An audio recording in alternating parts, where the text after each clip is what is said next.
There's a joke about marriage that a woman marries a man expecting him to change, but he doesn't. And a man marries a woman expecting her to never change, but she does. There's a lot we can learn about the nature of change from looking at really resilient relationships. I was thinking about this because I'm watching this TV show, Married at First Sight, where these strangers get set up by professionals, it's supposed to be, their perfect match, and they meet at the altar and they get married and they try to make it work.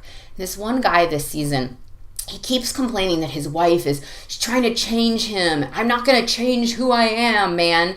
And I realized that he doesn't recognize the difference, that there's two kinds of change. One kind of change that happens naturally in a relationship is changing your behaviors. And the other is changing who you fundamentally are, changing your nature. And that's unhealthy.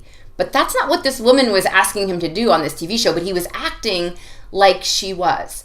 It's really critical that we recognize the difference between someone asking us to change behaviors, particularly if those behaviors aren't serving what is otherwise a healthy relationship, or someone asking us to do unhealthy change, to change our fundamental nature and who we are.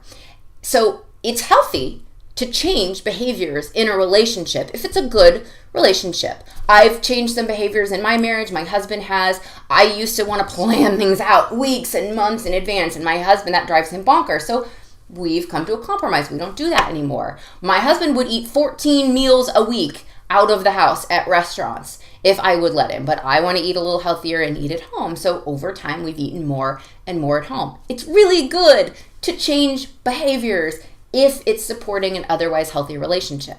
It's not healthy to ask someone to change their fundamental nature. That's not a healthy relationship.